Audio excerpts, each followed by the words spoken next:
안녕하세요, 방구석 조종사입니다. 자, 영상 하나 먼저 보겠습니다. 그냥 평범한 비행기가 평범하게 비행을 하는 건데요, 뭐 다른 거 없죠? 우리가 일상적으로 공항에서 보는 모습입니다. 근데 진짜 놀라운 사실은 이 비행기가 바로 메이드 인 차이나라는 겁니다. 와, 이거 제가 알고 있는 중국산이 맞나요? 놀랍게도 실화입니다. 이 기체는 C919라고 하는데요, 중국 굴기 사업 중 하나로 항공사업에서 엄청나게 밀고 있는 사업 중 하나입니다. 코맥이라는 중국 국영기업에서 만들고 있는 기종입니다. 뭐 이름은 코맥이지만 그냥 중국에서 만들고 있는 거죠. 뭔가 한국인으로서 좀 빡치기도 하고 황당하기도 하고 실화인가 싶기도 한데요, 일반적으로 여객기라고 한다면 우리가 알고 있는 회사는 두 곳이죠. 보잉과 에어버스입니다. 보잉은 미국의 대표 회사이고 에어버스는 본사는 프랑스이지만 실질적으로 EU 대표 회사입니다. 여객기 회사는 사실 여러 개가 있지만 실질적으로 보잉과 에어버스가 그냥 다 해먹고 있다고 생각하면 되는데요, 그 자리에 중국이 마음먹고 달려들기 시작한 거죠. 근데 사실 중국이 여객기를 처음 만든 것은 아닙니다. 2015년부터 ARJ-21이라는 비행기가 생산되고 있는데요, 항공 덕후들은 보자마자 이거 MD-80 아니야? 하실 텐데요, 놀랍게도 ARJ-21입니다. 중국산이고요. 중국에서 MD-90 기체를 조립한 적이 있었고 기체 단종 이후에도 조립 시 사용했던 기계들은 중국에서 반납되지 않았다는 썰이 많았는데, 뭐 일단 중국에서 ARJ-21은 독자적으로 디자인하고 개발한 비행기라고 합니다. 그렇다니까 뭐 할 말은 없지만 생긴 게 너무 비슷한 거 아닌가요? 참고로 2018년에는 C919 제조와 관련해서 미국 항공기술을 해킹한 혐의로 중국인 스파이 10명이 미국에서 기소되었습니다. 부족한 건 그냥 훔쳐오면 된다는 클라스. 어쨌든 ARJ-21은 실제로 운항 중입니다.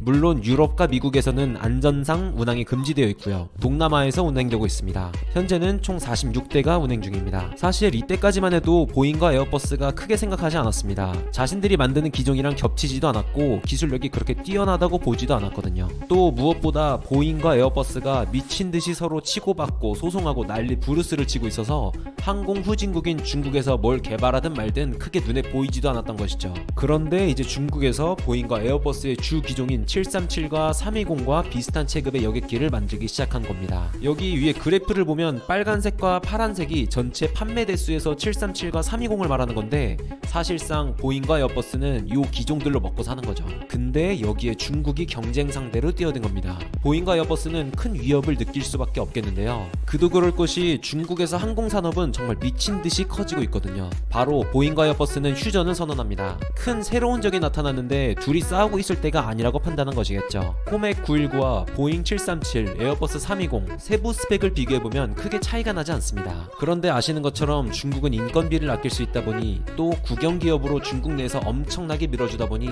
가격을 저렴하게 만들 수 있다는 장점이 있죠. 무엇보다 중국이 어떤 시장이냐, 전기차만 봐도 알 수 있지만 시장 자체가 워낙 어마어마하다 보니 중국 내에서만 비행기를 주문해도 미친듯이 팔립니다. 아니 근데 그럼 중국 항공사가 비행기를 굳이 신생기업인 코맥에다가 주문하겠냐? 하실 수도 있겠지만 중국 항공사 대부분이 중국 정부의 지분이 엄청나게 있습니다. 그럼 당연히 정부 눈치를 보며 코맥이 비행기를 주문하겠죠. 에어버스와 보잉은 위기감을 느낄 수밖에 없습니다. 위기감을 느낀 에어버스는 중국에 공장을 만들어서 320 기체를 조립하고, 보잉은 조립받고 외부 페인트 칠까지 중국에다가 맡겨버립니다. 그러니까 중국 정부의 아부도 좀 하고 살살 구슬려서 코맥 개발 그만하고 같이 먹고 살자, 이런 심산이었겠죠. 근데 중국이 가만히 있을 리가 없죠.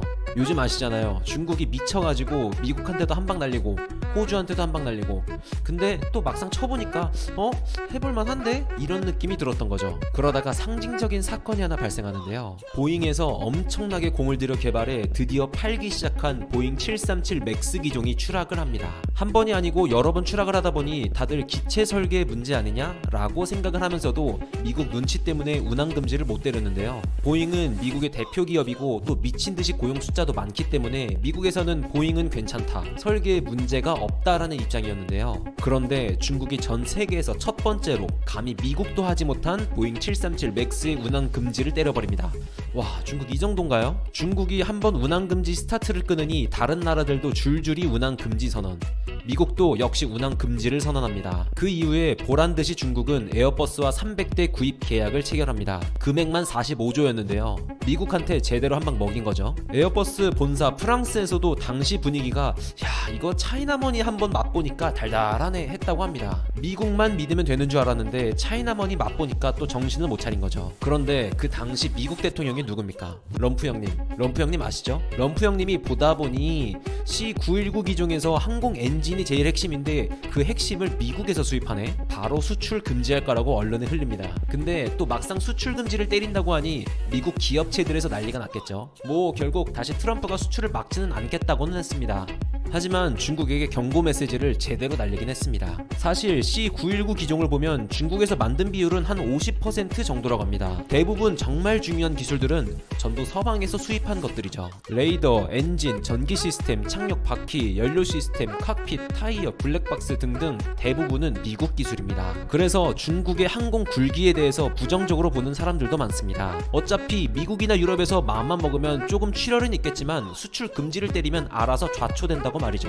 근데 또 막상 그게 쉽지만은 않습니다. 항공산업이라는 게 참 진입하기 어려운 이유가 아무리 돈을 미친 듯이 들여서 항공기를 새로 만들어도 신생기체는 아무도 사주지를 않아서 더 이상 발전이 안 된다는 건데요. 중국에서는 이미 중국 항공사들이 중국 정부의 눈치를 보면서 코맥 919를 1000대 계약을 했습니다. 제대로 나오기도 전인데 이미 1000대 계약을 맺고 시작하는 거죠. 참고로 2021년 1년 동안 보잉에서 전 기종을 다 합쳐서 인도된 항공기는 총 340대이고 에어버스는 611대입니다. 보잉, 에어버스를 합쳐도 950대 정도인데 중국은 나오지도 않은 비행기를 이미 코맥에 1000대를 주문한 것이죠. 동시에 중국에서는 핵심 기술도 20년 중반에는 모두 국산화를 한다는 목표를 세우고 있습니다. 차이나머니를 무시하기는 힘든 상황인 거죠. 또 중국 눈치를 보는 동남아에서도 분명 계약을 할 거고요. 아직 C919는 정식 운항을 시작하지는 않았는데요. 아마 22년 중반쯤에는 정식 운항이 시작될 것으로 보입니다. 차차 제조해서 인도되어 정식 운항하는 대수가 점점 많아지겠죠. 솔직한 생각으로는 저는 중국 코맥보다는 보잉이나 에어버스에 애정이 더 가고 뭔가 감정이입이 되어서 응원을 하게 되는데요. 중국이라고 하면 참 얄미우면서도 한편으로는 아니 벌써 이 정도 기술력인가 싶기도 합니다. 메이드 인 차이나가 과거와는 참 달라졌다는 생각이 들기도 하고요. 분명 중국은 미국에게 굉장히 위협적인 상대가 된 것은 맞습니다. 여객기 사업에서 유럽과 미국에게 한 방 날릴 정도로 성장했다는 것이 참 무섭기도 한데요. 글쎄요, 무작정 중국산은 쓰레기고 볼 필요도 없다라고 눈과 귀를 막고만 있다면 100년 전 조선의 모습을 따라가는 게 아닐까 싶습니다. 사실 우리나라도 항공기 제조 국가입니다.